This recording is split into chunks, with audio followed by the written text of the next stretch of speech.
bienvenue à cette principale édition. Les titres, c'est tout de suite.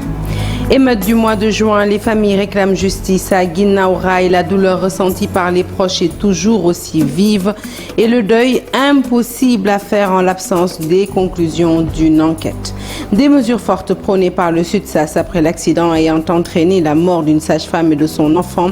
Mbalodia Thiam est pour un retour à l'orthodoxie. Le secrétaire général du SUTSAS recommande la conduite des véhicules dits administratifs par des professionnels du métier embauchés par l'administration.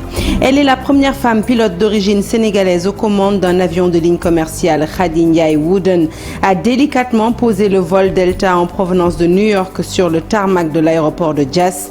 Nos équipes se sont entretenues avec elle, son portrait au cours de cette édition. Et puis, 4e journée de violence en France après la mort de Naël, un adolescent abattu par un policier. Le président français Emmanuel Macron a dû reporter sa visite en Allemagne pour tenter de mettre fin à la tension malgré les nombreux appels au calme. Pour parler de cette regrettable situation, Ablaye Cissé sera sur ce plateau et ce sera avant la fin de cette édition. Voilà pour les titres, le développement, c'est tout de suite.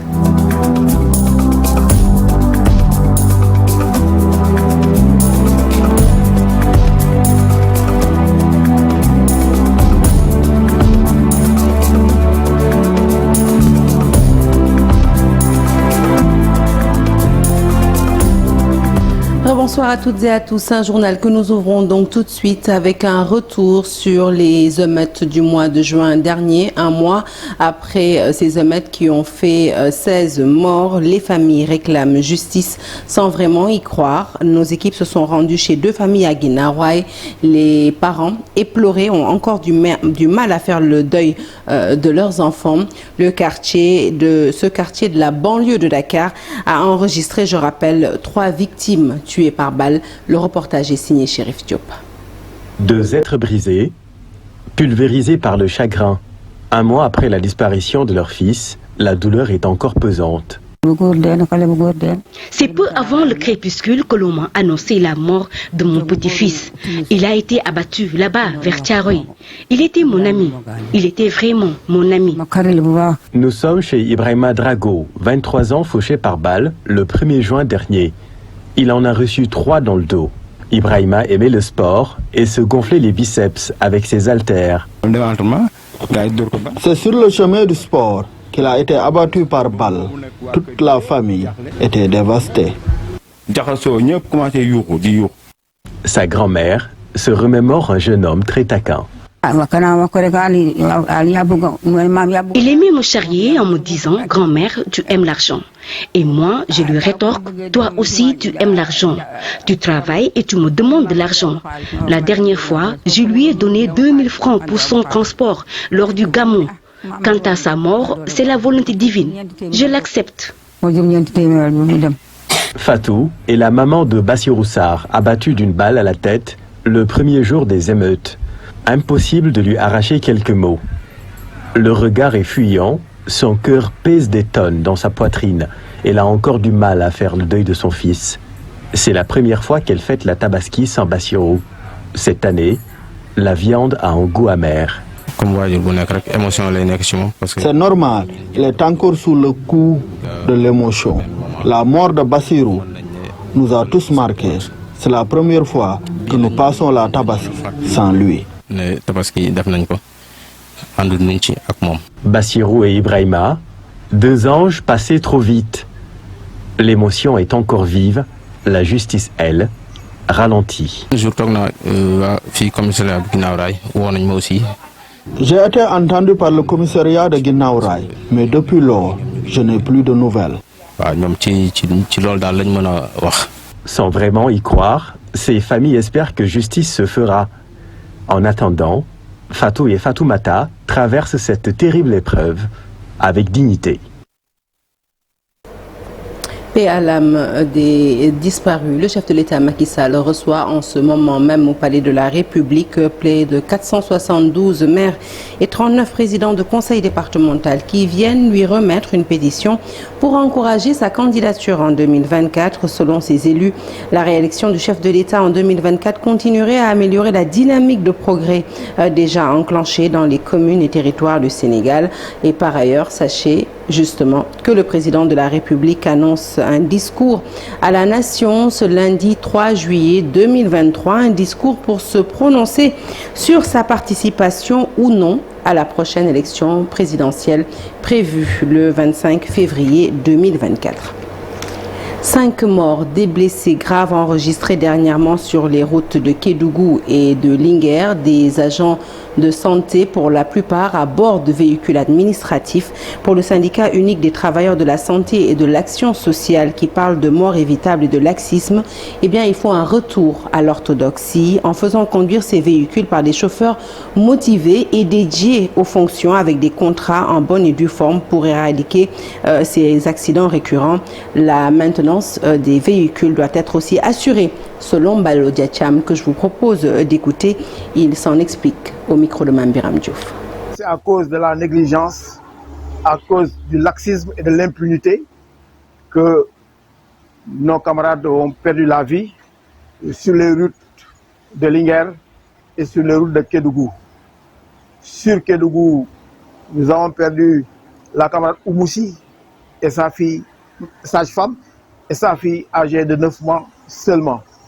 Tandis que aux urgences de l'hôpital Ahmad Dansoko, dans ce même accident, le superviseur des soins de santé primaire, Landing Sagna, tout comme son épouse qui est chargée de l'action sociale et une de ses sœurs, sont encore aux urgences à cause de cet accident. La question aussi de la maintenance s'invite naturellement, parce que quand on parle de pneus éclatés, etc., et nous pensons aussi que quelque chose, quelque part, doit être fait. C'est pourquoi nous avons demandé à ce qu'on érige la maintenance en priorité. Et puis nous vous l'annoncions dans nos éditions précédentes, vous le savez, un pont a cédé ce samedi sur la RN4 à 20 km de Sénoba, entre le village de Darussalam et de Saré Al-Khali dans la commune de Bogal, suite à de fortes pluies qui ont arrosé la région entre 0h et 6h du matin. Quelques véhicules passent difficilement, d'autres sont toujours en stationnement. Chérif Diao est habitant de Darussalam. Il a été témoin des faits. Je vous propose de l'écouter au micro de Bakary Conté.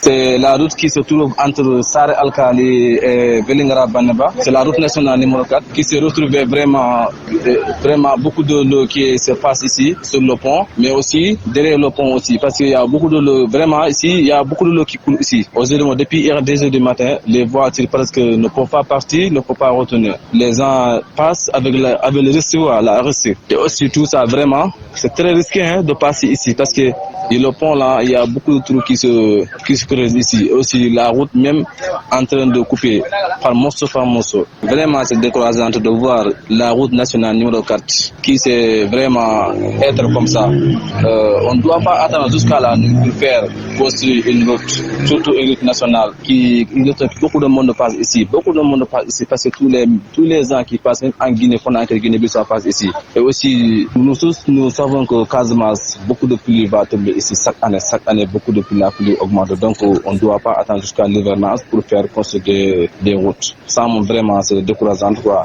Vraiment. Le danger moi c'est pas le jour mais c'est la nuit, parce que la nuit les gens ne peuvent pas comprendre là où c'est passé, où c'est là où c'est ne peut pas passer. Mais le jour moi vraiment nous sommes restés ici pour aider les gens de faire passer les voitures, pour leur montrer la bonne route qui soit se passer. Mais vraiment c'est c'est un risque qui est là. Et nous quittons le sud pour le centre à Nguidilé, dans la région de Louga plus précisément. La municipalité vient d'injecter une enveloppe de 200 millions de francs CFA au profit de l'amélioration de l'approvisionnement en eau. L'investissement a permis de mettre en œuvre un programme d'addiction en eau pour mettre enfin un terme aux préoccupations des populations tchernophiles. L'implantation de cette borne-fontaine dans le village de Nguidile s'inscrit dans le cadre du programme d'extension du réseau hydraulique entamé depuis l'année dernière dans cette commune. Les retombées positives sont déjà visibles. Les villageois peuvent désormais bénéficier d'un accès constant à l'eau potable. Nous sommes très contentes aujourd'hui car c'est une vieille doléance de la population de Nguidile qui vient d'être réalisée. Nous disons merci au maire et à tous ses collaborateurs. Ce projet réalisé sur fonds propres est un exemple de l'engagement de la commune de Nguidile envers le bien-être de ses habitants. En investissant dans l'extension du réseau hydraulique, la commune s'attaque efficacement au manque d'eau dans la localité. Ces travaux ont été financés sur fonds propres grâce aux impôts que vous versez à la commune. Donc, on peut dire que ce projet, on l'a réalisé grâce à vous. Et c'est très important à savoir. Les travaux d'extension du réseau hydraulique ont débuté l'année dernière et sont en cours de réalisation. La commune s'est donné les moyens d'améliorer significativement la situation et d'assurer un approvisionnement en eau potable à l'ensemble de sa population. Nous avons aussi un autre financement de l'État du Sénégal d'une enveloppe de 75 millions de francs CFA et cet argent sera également investi pour améliorer le réseau hydraulique et permettre à tous les villages de la commune d'avoir un accès fiable à l'eau potable. Durant ces 2 dernières années, la commune de Nguidile a dépensé une somme de plus de 200 millions de francs CFA spécifiquement dédiée à l'extension du réseau hydraulique. Son nom est à jamais inscrit dans les annales de l'aviation sénégalaise. Khady Djibril Ndiaye Wooden est la première femme aux commandes d'un vol commercial en provenance de New York. Un rêve devenu réalité pour cette jeune pilote qui n'a pas caché sa fierté après avoir réussi à poser délicatement son engin sur le tarmac de l'aéroport de Diass. Son portrait nous est signé Fatima Touré. Elle rentre définitivement dans l'histoire de l'aviation depuis ce 7 juin. Elle, c'est la pilote sénégalaise Khady Djibril Ndiaye Wooden. À bord du vol Delta DL 216 de la compagnie Delta Airlines, l'officier pilote a réussi un atterrissage historique à Dakar du Boeing 765-332ER. Historique, oui, parce qu'elle est la première femme sénégalaise aux commandes d'une ligne commerciale. Wow, j'ai actuellement fait ça. Donc ça, c'est ma réalité d'aujourd'hui. Et de là, j'ai commencé, les larmes sont venues et puis c'était très émotionnel, mais c'était très bien. The best feeling ever, comme je peux le dire. Entre l'aviation et la pilote, c'est une longue histoire d'amour. La réussite que j'ai donné le courage à toutes.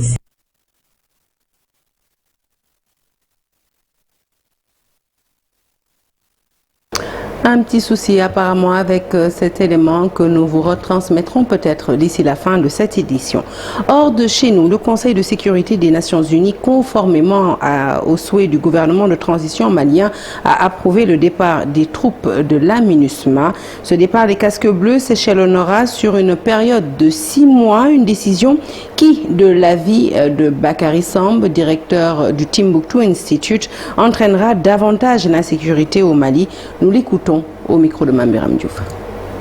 Des autorités de la transition malienne s'inscrit dans la logique du discours qu'elles ont tenu depuis leur arrivée au pouvoir, c'est-à-dire un discours de souverainisme, de redonner la fierté au Mali, etc. Mais je pense que cette décision n'est pas réaliste au regard des enjeux sécuritaires. On a vu, c'est une logique. Après la France avec Barkhane, c'était autour de la CEDEAO. Après la CEDEAO, c'est la question des soldats ivoiriens. Aujourd'hui, c'est autour de la MINUSMA.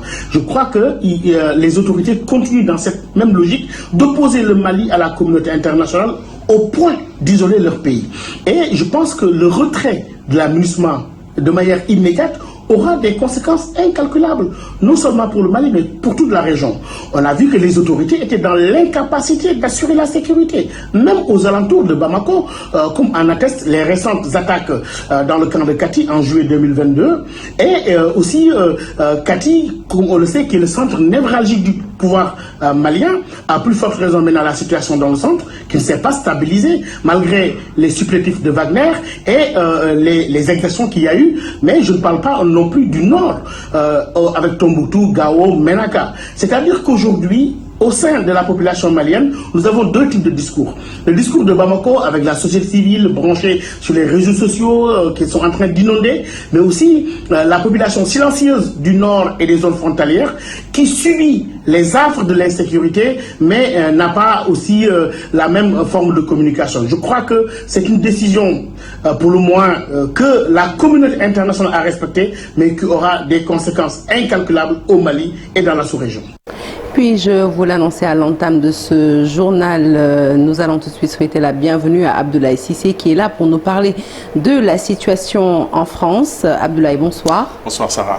La France qui s'embrase, on va en parler, mais tout de suite intéressons-nous d'abord à cette situation qui sévit au Mali. Est-ce que vous partagez l'avis de Bakary Samb qui semble nous dire que le retrait anticipé a accéléré des casques bleus conformément au souhait du gouvernement de transition malien, eh bien, serait un précédent dangereux pour la stabilité au Mali? Évidemment, on ne peut souhaiter que le gouvernement malien ne se trompe pas dans son analyse, mais les faits qui nous reviennent du terrain, même si le gouvernement malien tente de rassurer et de dire qu'on fait de gros efforts pour rétablir la sécurité, les faits qui remontent du terrain montrent quand même qu'il y a encore du chemin à faire pour la maîtrise.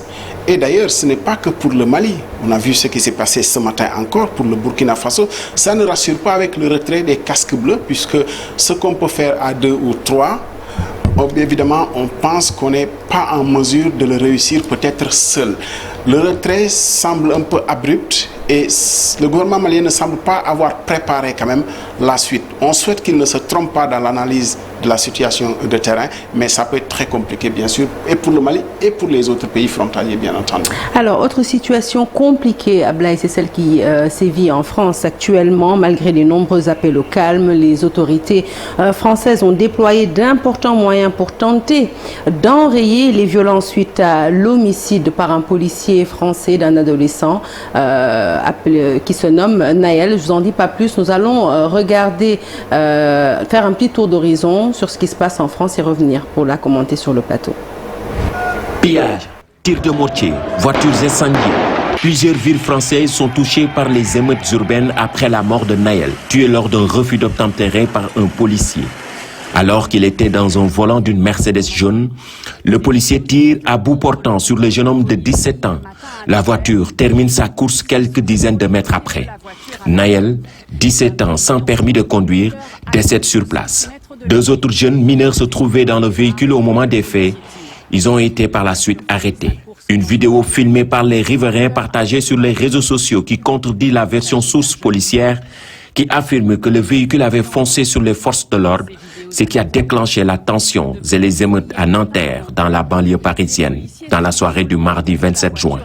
Et depuis, ça fait 4 jours de violence non-stop et partout en France. Pillage de magasins, boutiques de marques saccagées. Plusieurs jeunes ont été interpellés.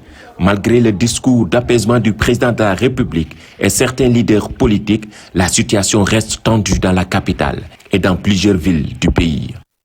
Mamadou Ndiaye, merci. La France qui s'apprête donc à vivre une 5e nuit de tension. Au total, 45 000 éléments de force de sécurité sont mobilisés pour faire face aux émeutiers et surtout contenir les casses des biens publics mais aussi privés. Alors, Abdoulaye, on vient de refaire l'historique, mais d'abord, première question, comment a-t-on pu en arriver là? Reprenez les ingrédients dans l'ordre. Vous avez ce qui semble être une bavure policière, comme il en arrive assez souvent. Mais surtout, vous avez le mensonge de corps constitué, c'est-à-dire la police, qui, dès les premières heures, tente de faire croire que c'est un délinquant de première classe qui est mort parce qu'il a tenté de rouler sur les policiers. Et puis, il y a cette vidéo, comme ça arrive souvent maintenant, puisque tout est filmé, cette vidéo qui arrive pour rétablir les faits et qui fragilise pratiquement la thèse des corps constitués, c'est-à-dire de la police et donc de l'État aussi, puisque le ministre de l'Intérieur avait très tôt fait de soutenir les policiers qui étaient sur le terrain. Évidemment, à partir du moment où cette position des forces de police est fragilisée et que le mensonge est caractérisé, ça a donné cette étincelle et ça rappelle de très vieux souvenirs en France d'une colère qui s'exprime, de la casse, sans que le gouvernement n'arrive vraiment à éteindre l'incendie et à contenir cette colère qui s'est exprimée très tôt. De jour en jour, on est monté en tension, mais tout est parti de cet élément de mensonge des corps constitués, rétabli par une vidéo d'un passant simplement et qui rallume la mèche. Alors, qu'en est-il, Abdoulaye, de la gestion de cette crise? Il semble que le pouvoir du président Emmanuel Macron a expérimenté plusieurs schémas sans parvenir à contenir la vague de colère qui continue de s'exprimer. Évidemment, tout le monde a voulu respecter le deuil, l'émotion. C'était le cas du pouvoir du président Emmanuel Macron, qui était dans la compassion dès les premières heures, quand les faits ont été rétablis. D'ailleurs, le policier qui a tiré sur ce gamin de 17 ans a été tout de suite mis aux arrêts. C'était le premier schéma utilisé par le pouvoir du président Macron. Puis, 2 jours de casse, 2 jours de tension, il a fallu que le président Macron revienne de l'étranger pour diriger un conseil présidentiel et de changer de ton et de discours. Après la compassion, c'était un discours de fermeté qu'il a essayé de tenir pour dire justement à ceux qui instrumentalisent la mort de ce jeune gamin nommé Naël que ça ne saurait justifier les casses et que l'État serait fort. Mais on s'est vite rendu compte qu'on ne peut pas défier le peuple qui s'exprime par des vagues de colère ainsi. Et depuis 4 jours, on s'apprête à vivre une 5e nuit de tension comme ça. Alors, vu du monde, pour ne pas dire vu de Dakar, on peut voir des similitudes, il faut le dire, dans l'expression de cette colère populaire avec les récents événements de juin, des événements tragiques de juin à Dakar. Évidemment, toute proportion gardée. Mais peut-on faire une lecture croisée entre les deux situations? Évidemment, c'est comme dire qu'il y avait un lien entre le printemps arabe, entre les différents pays, mais chaque situation était différente d'une autre. Évidemment, le contexte fait que on est en train de parler des événements qui se sont déroulés à Dakar il n'y a pas longtemps et que Paris et d'autres capitales occidentales avaient quand même appelé Dakar à plus de retenue, à plus de mesures dans l'expression du rétablissement de l'ordre. Le contexte favorise qu'on fasse un peu de parallèle entre ces deux événements, notamment dans la gestion.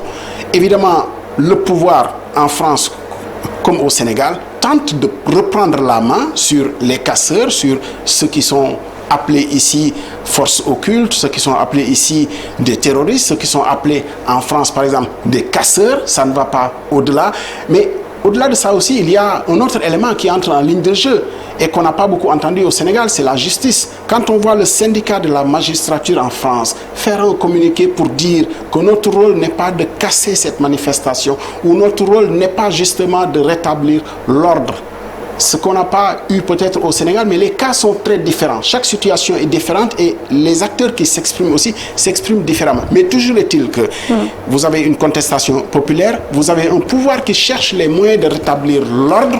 Au Sénégal, on a beaucoup déploré le fait de restreindre les libertés, ce qui n'est pas encore le cas en France, mais on peut y arriver bien entendu parce qu'on semble dire que c'est les réseaux sociaux qui amplifient encore la colère et Paris est en train de réfléchir sur un moyen de restreindre les libertés. Vous voyez donc qu'il y a une graduation, mais dans les deux cas, il y a des similitudes et il y a une analyse à en tirer. Justement, parlons de graduation, ça rappelle également un vieux souvenir, celui des émeutes de 2005. Comment pensez-vous, à votre humble avis, que tout cela peut terminer? Ce qui est extraordinaire dans cette crise, c'est que on a vu venir et on est en droit de se dire que ça peut arriver encore puisqu'il y a une rupture réelle entre les forces de police en France, notamment l'État, et beaucoup de communautés, notamment dans les cités. Mais deuxième chose aussi, les événements de 2005 étaient partis de la même façon, c'est-à-dire que des jeunes qui ont été tués par la police avec un mensonge et puis rétablis par une vidéo. En 2005, c'est le cycle qui s'est terminé. On peut facilement imaginer aussi qu'il y a un cycle à faire et que les manifestations vont s'estomper d'elles-mêmes. Le pouvoir va essayer de contenir et de limiter la casse, puisqu'aujourd'hui, il y a une pression politique aussi qui fait que chacun joue pour la récupération. Et évidemment, tout ceci profite à un seul parti, le Rassemblement national. D'ailleurs, les sondages montrent que Le discours le plus entendu par les Français dans la gestion de cette crise est le discours de Marine Le Pen, avec 39% de Français qui adhèrent au discours de Marine Le Pen et 70% de Français qui veulent que l'état d'urgence soit décrété en France. Vous voyez où on en est alors. Merci beaucoup Abdoulaye Cissé pour ce décryptage. L'actualité sportive à présent, elle nous mène à Bambali, le fief de Sadio Mané, pour un tournoi de détection de jeunes talents, une initiative du FC Mansa Kunda de Bambali. La carrière de Sadio Mané a été naturellement au cœur des débats. La majeure partie des populations réclament son départ du Bayern de Munich, un départ qui ne serait pas à l'ordre du jour selon ses proches et notamment son oncle qui s'est entretenu avec notre reporter sur place, Bakary Conté, reportage. Après une première saison ratée au Bayern, les populations ne cessent de réclamer le départ de Sadio Mané en Allemagne. Son oncle Ibrahima Touré, maire de Bambali, déclare que son neveu va encore rester au Bayern. Pourquoi le départ de Sadio Mané? Parce que sur le plan footballistique, il y a des hauts et des bas. Il vient d'arriver au Bayern. L'adaptation aussi, ça compte, ça joue aussi. Pourquoi il a eu des bas là-bas, il va quitter le club? C'est ça son destin. Ce que je peux conseiller à Sadio, je sais très bien que Sadio, il m'écoute très bien. Il ne va jamais quitter Bayern. Il va rester l'année prochaine aussi au Bayern. Je sais très bien que ça va venir.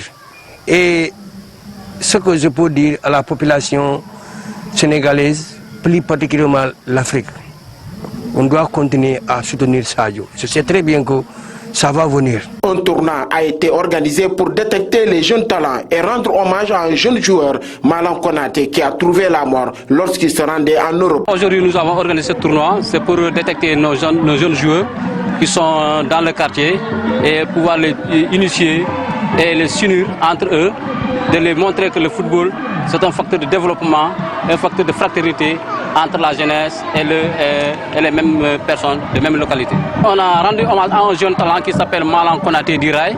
C'est un sociétaire de notre club FC Mansa Kunda de Bambali qui avait joué ici dans notre club pendant 3 saisons successivement. Et aujourd'hui, il nous a quittés. Et on lui rend hommage pour l'acte qu'il avait fait dans ce club. Si certains pensent que Sadio Mané doit encore rester en Allemagne, d'autres veulent le voir jouer en Espagne ou retourner en Angleterre. La commune de Mermoz Sacré-Cœur abrite la première édition du tournoi national de pétanque. Plus de 200 joueurs venus des régions devront disputer la Coupe du Maire. Ce sera un grand moment de retrouvailles et de consolidation des relations, selon le maire de la localité qui remercie la Fédération sénégalaise de sport boule. Alioune Tall invite toute la population à se retrouver au boulodrome de Karak pour vivre l'événement prévu ce dimanche. Nous l'écoutons au micro de Al-Hassan Ba. Nous aurons l'honneur, n'est-ce pas, donc d'abriter ce grand tournoi. Donc nous attendons plus de 200 joueurs qui nous viendront partout, n'est-ce pas, du Sénégal. Et je vous dis que la dernière fois, la première édition était prévue il y a en 2023, 3 ans de cela, mais on l'avait décalé à cause de la Covid. Donc c'est la raison pour laquelle vous avez vu l'engouement que ça a créé, cet enthousiasme de tous les joueurs. Derrière moi, vous avez le club de Karak que nous avons créé il n'y a pas longtemps. Donc il y a des joueurs dynamiques. Et je sais qu'aujourd'hui, tout le monde s'est mobilisé, le quartier s'est mobilisé, la commune s'est mobilisée, justement pour abriter ce grand tournoi doté de la Coupe du Maire de Mermoz Sacré-Cœur. Ce que je viens de dire tout à l'heure à mes joueurs, de tout faire pour que la Coupe ne sorte pas à Karak. Et c'est des moments de retrouvailles, c'est des moments de partage de la grande famille, n'est-ce pas, des boulistes. Et je sais qu'aujourd'hui, ce que ça a créé comme engouement, aujourd'hui nous voyons beaucoup de jeunes maintenant qui s'intéressent à ce sport, qui est en train de se développer. Et c'est à la grande satisfaction de ceux-là qui ont créé justement ce sport, qui est très complet. Et je pense que d'habitude ou jadis c'était un sport qui était prisé par les personnes du 3e âge, mais maintenant vous voyez qu'il y a des jeunes maintenant qui s'intéressent. Et aujourd'hui, vous l'avez vu, c'est autour d'une activité saine, un sport qui est très complet. Et là nous tenons aussi à lancer un appel à ces jeunes d'y croire. Allez, coup double pour lui, François Mendy, spécialiste du 110 mètres et qui décroche sa qualification au championnat du monde 2023 et réalise les minima pour les Jeux Olympiques Paris 2024. Le basketteur Ibrahima Fall Faye qui s'engage avec Nanterre après une grave blessure et puis le Sénégal de retour aux Jeux africains de plage avec une médaille. Le menu de l'actualité sportive est signé Cher Salih Boudiara. Démarrons par le Sénégal qui, avec 15 médailles glanées, termine à la 5e place des pays participants aux Jeux africains de la plage 2023, du 24 au 30 juin dernier à Hammamet, en Tunisie. Une belle performance sénégalaise obtenue grâce surtout aux lutteurs au nombre de 8, tous médaillés. 4 auréolés d'or, 2 d'argent et 2 de bronze. Les athlètes du Wushu récoltent eux une médaille en or, une en argent et une en bronze. Les Lions du beach soccer sont par contre une petite déception. Ils se sont contentés d'argent en perdant le titre en finale face au Maroc, dirigé par le Sénégalais Ngalla Sylla. Les karatékas n'ont pas aussi brillé comme attendu. Une seule médaille glanée et c'est en bronze. Avec ces 15 médailles, le Sénégal est derrière le Quatuor, Algérie, Tunisie, Maroc, Nigeria. Passons au basketball avec l'international sénégalais Ibrahima Fall Faye qui change de club. L'intérieur de 2,09 m s'engage à 26 ans avec Nanterre. Le 4e club en France pour Ibrahima Fall Faye, absent des parquets depuis novembre 2022 suite à une rupture des ligaments croisés de son genou gauche. Terminons avec de l'athlétisme et Louis-François Mendy, spécialiste du 110 mètres et qui améliore son record du Sénégal ce samedi à Troyes en France. Avec un chrono de 13 secondes 18 centièmes, il fait un bond de 15 centièmes par rapport à son record établi le 10 juin dernier. Lui, François Mendy, peut se réjouir aussi, avec son chrono de 13 secondes 18 centièmes, de réaliser plus que les minima pour les Jeux Olympiques Paris 2024, fixés à 13 secondes 27 centièmes. Son chrono de ce samedi lui permet de décrocher sa qualification pour les championnats du monde d'athlétisme du 19 au 27 août prochain à Budapest. Cher Sadibou Diarra, merci. Je vous l'annonçais donc tout à l'heure. Son nom est à jamais gravé dans les annales de l'aviation sénégalaise. Elle, c'est Khady Djibril Ndiaye Wooden, la première femme sénégalaise aux commandes d'un vol commercial en provenance de New York. Un rêve devenu réalité pour cette jeune pilote qui n'a pas caché sa fierté d'avoir réussi à poser son Boeing sur le tarmac de l'aéroport Blaise Diagne. Son portrait est signé Fatima Touré. Elle rentre définitivement dans l'histoire de l'aviation depuis ce 7 juin. Elle, c'est la pilote sénégalaise Khady Djibril Ndiaye Wooden. À bord du vol Delta DL 216 de la compagnie Delta Airlines, l'officier pilote a réussi un atterrissage historique à Dakar du Boeing 765-332ER.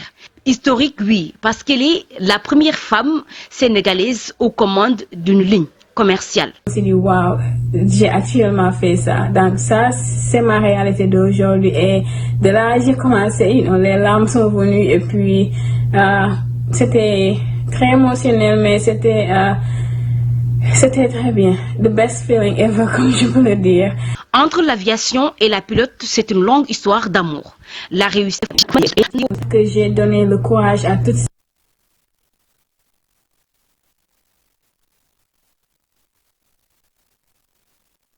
Décidément, toutes nos excuses, nous n'excluons pas de le retransmettre certainement lors de nos prochaines éditions. Fin de ce journal que je suis ravie de vous avoir présenté. L'actualité se poursuit sur toutes nos plateformes digitales. Excellente suite des programmes en notre compagnie et excellent week-end.